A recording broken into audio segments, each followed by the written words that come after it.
వానాకాలం వచ్చేసింది. సాధారణంగా ఒక వారం ముందుగానే రుతుపవనాలు తెలుగు రాష్ట్రాలను పలకరించాయి.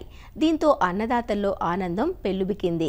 పొలం పనులు చేసుకోవడంలో రైతులు తలమునకలయ్యారు. అయితే వర్షాలు వచ్చేశాయని ఆదరాబాదరాగా పంటలను వేసుకోకుండా తమకున్న నేల స్థితిగతులు, నీటి లభ్యత వంటి అంశాలను దృష్టిలో పెట్టుకొని అదును పదును చూసుకొని పంటలను ఎన్నుకోవటం మంచిదని నిపుణులు సూచిస్తున్నారు.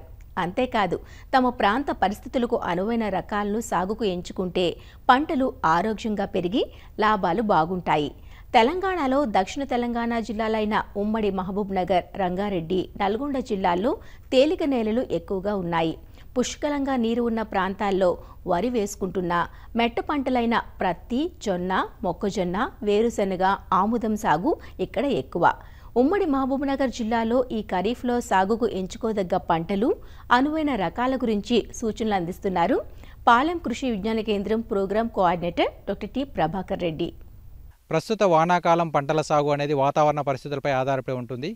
ఇప్పటికే ఈ సంవత్సరం మంచి వర్షాలు కురుస్తాయని వాతావరణ శాఖ సమాచారం అందించడంతో ఇప్పటికే రైతు సోదరులందరూ కూడా దుక్కులు రెడీ చేసుకొని ఎలాంటి పంటలు వేసుకోవాలి, ఏ విత్తనాలు చేసుకోవాలి అనే అంశంపై ఎక్కువగా అవగాహన తెలుసుకుంటా ఉన్నారు.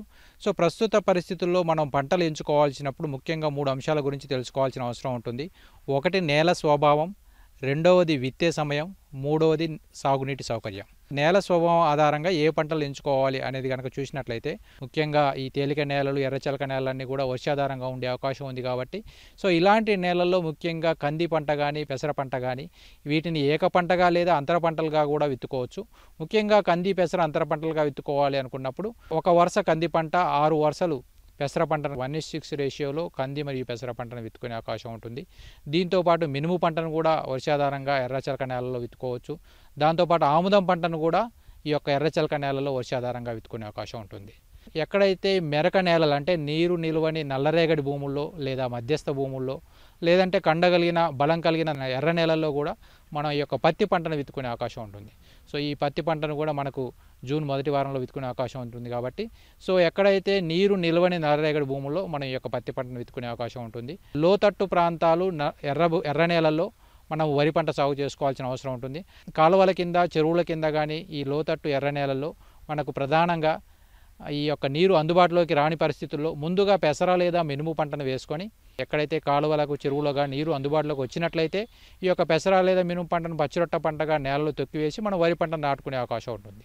ఒకవేళ నీరు అందుబాటులోకి రాని పరిస్థితుల్లో ఈ పెసర పంట మరియు మినుము పంట నుంచి పంటను తీసి ఆదాయాన్ని పొందే అవకాశం ఉంటుంది. ఈ నల్లరేగడి భూముల్లో ముఖ్యంగా మనకి ఎక్కడైతే నీరు నిలిచే ప్రదేశాలు, లోతట్టు ప్రాంతాలు, ముఖ్యంగా పల్లపు భూములు, బాడవ భూములు అంటాం. ఇలాంటి పరిస్థితుల్లో చెరువుల కింద ఆరుతడి పంటలు వేసుకునే అవకాశం లేదు కాబట్టి మనకి సాగునీటి సౌకర్యం కూడా అందుబాటులో ఉంది కాబట్టి ఇలాంటి నేలల్లో ముందుగా మనము ఈ యొక్క వరి పంట విత్తుకోవడం అనేది చాలా ముఖ్యమైనది.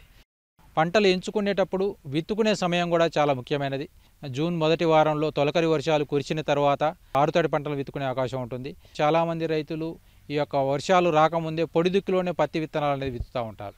సో ఈ పొడి దిక్కులో పత్తి విత్తనాలు విత్తడం వల్ల ఈ ఎండ వేడిమి వల్ల ఈ యొక్క మొలక రాకపోవడం, మొలక దెబ్బతింటం, ఖర్చు పెరగటం, మరొకసారి విత్తనాలు తెచ్చిపెట్టడం అనేది జరుగుతూ ఉంటుంది.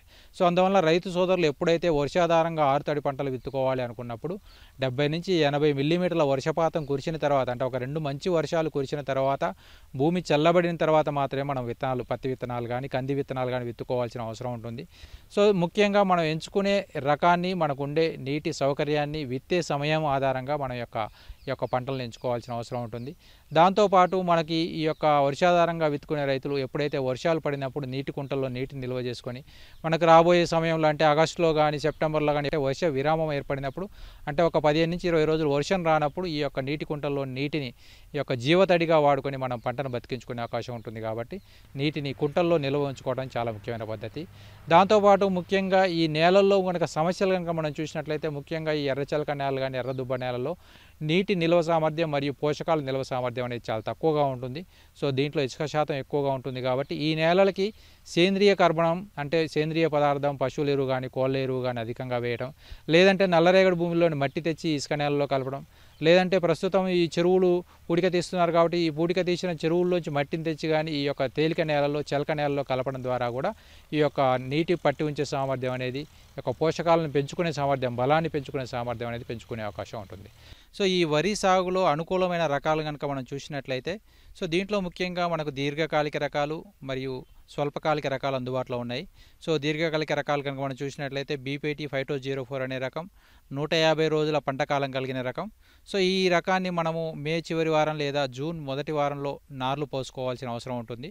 సో దీంతోపాటు మరొక ముఖ్యమైన రకం WGL 44 సిద్ధి అనే రకం. సో ఈ రకం 140 రోజుల పంట కాలం కలిగి ఉంటుంది. సో ఈ రకం కూడా జూన్ మొదటి వారంలో నారు పోసుకోవడానికి చాలా అనుకూలం. స్వల్పకాలిక రకాలు కనుక సన్నగింజ రకాలు కనుక మనం చూసినట్లయితే సో RNR 15048 అనే రకం, తెలంగాణ సోనా అనే రకం చాలా ముఖ్యమైనది. సో ఈ రకం 120 రోజుల పంట కాలం కలిగిన రకం. ఈ రకాన్ని జూలై మొదటి వారంలో నారు పోసుకొని జూలై చివరిలో లేదా ఆగస్టు మొదటి వారంలో విత్తుకోవడానికి అనుకూలంగా ఉంటుంది. సో ఈ రకం అనేది అగ్గి తెగులను సమర్థవంతంగా తట్టుకుంటుంది. సో ఈ రకం వేసుకోవడానికి మనకు సరైన సమయం ఉంటుంది కాబట్టి ఈ లోపల మనం పచ్చిరొట్ట ఎరువులు వేసుకొని కలియదించుకునే అవకాశం ఉంటుంది కాబట్టి ఈ రకం వేసుకోవటం వల్ల సో ఈ రకంగా పచ్చిరొట్ట ఎరువులు వేసుకునే అవకాశం కలుగుతుంది. దీంతోపాటు కొత్తగా వచ్చిన WGL 1119 అనే రకం కానీ, WGL 962 అనే రకం కానీ, దీంతోపాటు JGL 27356 అనే రకం కానీ, దాంతోపాటు కంపసాగర్ పరిశోధన కేంద్రం నుంచి రీసెంట్గా రిలీజ్ అయిన KPS 2874 అనే రకం కానీ. సో ఇవన్నీ కూడా సన్నగింజ రకాలు, ఖరీఫ్ పంట కాలానికి వేసుకోవడానికి అనుకూలమైన రకాలు. దీంతోపాటు వరి పంటలో దొడ్డుగింజ రకాలు మనం కనుక చూసినట్లయితే ముఖ్యంగా KNM 118 అనే రకం కావచ్చు, JGL 24423 అనే రకం కావచ్చు, రాజేంద్రనగర్ పరిశోధన స్థానం నుంచి రిలీజ్ అయిన RNR 29325 అనే రకం, రాజేంద్రనగర్ వరి 5 అనే రకం కూడా ఈ మధ్య కాలంలో అందుబాటులోకి వచ్చిన దొడ్డుగింజ వరి రకం. సో ఈ రకాలన్నీ కూడా వానాకాలం పంట కాలానికి అనుకూలం, అధిక దిగుబడిని ఇచ్చే రకాలు.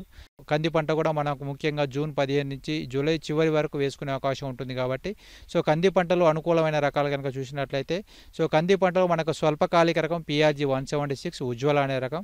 సో ఈ రకం మనకి 130 రోజుల్లో పంట చేతికి వస్తుంది. దీంతోపాటు మధ్యకాలిక కంది రకాలు కనుక మనం చూసినట్లయితే WRG 93, WRG 97 అనే రకాలు. ఈ రెండు రకాలు కూడా మధ్యకాలిక రకాలు, 165 రోజుల పంట కాలం కలిగిన రకాలు. వీటిని ఎక్కడైతే ఎండు తెగులు అధికంగా ఉందో ఆ ప్రాంతాల్లో దీన్ని సెలెక్ట్ చేసుకునే అవకాశం ఉంటుంది. దీంతోపాటు కంది పంటలో దీర్ఘకాలిక రకాలు కనుక మనం చూసినట్లయితే మనకి కొత్తగా TDRG 15 అనే రకం అందుబాటులోకి వచ్చింది. ఎండు తెగుల్ని మరియు గొడ్డుమూత తెగులను కూడా తట్టుకుంటుంది. మనకు 170 రోజుల పంట కాలం కలిగిన రకం. నల్లరేగడి నేలలో బలం అధికంగా ఉన్న పరిస్థితుల్లో, ఎక్కడైతే నీటి సౌకర్యం ఉన్న పరిస్థితుల్లో సో ఈ రకం వేసుకోవడం ద్వారా కూడా మనం అధిక దిగుబడి సాధించుకునే అవకాశం ఉంటుంది. దీంతోపాటు కంది పంటలో దీర్ఘకాలిక రకాలు ఆశ కానీ, లక్ష్మి కానీ, హనుమ లాంటి రకాలను కూడా మనం దీర్ఘకాలిక రకాల కింద కంది పంట వేసుకునే అవకాశం ఉంటుంది. పెసర పంట కనుక మనం చూసినట్లయితే పెసర పంటలో స్వల్పకాలిక రకం మనకు WGG 42 అందుబాటులో ఉంది. 55 నుంచి 60 రోజుల పంట కాలం కలిగిన రకం మనకు జూన్ 15 నుంచి వేసుకునే అవకాశం ఉంటుంది. దీంతోపాటు MGG 295 అనే రకం కానీ, MGG 347, MGG 385 ఈ 4 రకాలు కూడా మనకు వానాకాల పంట కాలానికి అనుకూలం. ఇవన్నీ కూడా పల్లాకు తెగులు తట్టుకునే అవకాశం ఉంటుంది కాబట్టి ఈ యొక్క పెసర పంటను వేసుకునే అవకాశం ఉంటుంది. దీంతోపాటు మినుము పంటలో మనకు కొత్తగా రిలీజ్ అయిన రకం MBG 1070 అనే మదిర రకం, PU 31 అనే రకం కూడా మన ప్రాంతానికి అనుకూలం. GBG 1 అనే రకం కానీ, LBG 752 అనే రకం కూడా మన ప్రాంతానికి అనుకూలం. సో 75 నుంచి 80 రోజుల పంట కాలం కలిగిన రకాలు మనం ఈ మినుము రకాలు కూడా మనం వేసుకోవడానికి అనుకూలంగా ఉంటుంది. దీంతోపాటు జొన్న పంటలో మనకు CSV 41 అనే తెల్లజొన్న రకం, పాలమూరు తెల్లజొన్న రకం. ఇది మనకి బూజు తెగులు తట్టుకుంటుంది, గింజ వెయిట్ ఎక్కువగా ఉంటుంది, లావు ఎక్కువగా ఉంటుంది. దీంతోపాటు పచ్చజొన్న రకం వానాకాలానికి అనుకూలమైన రకం PYPS2 అనే రకం కూడా మనకి ఇక్కడ పాలెం పరిశోధనా స్థానంలో అందుబాటులో ఉంది. సో ఈ రకాన్ని కూడా మనకి వానాకాలం పంట కాలంలో వేసుకునే అవకాశం ఉంటుంది. దాంతోపాటు రాగి పంటలో PRS 38 అనే రకం అందుబాటులో ఉంది. ఇది వానాకాలం పంట కాలానికి అనుకూలం. కొర్ర పంటలో PKS 22 అనే రకం కూడా మనం వానాకాలం పంట కాలంలో వేసుకోవడానికి అనుకూలంగా ఉంటుంది.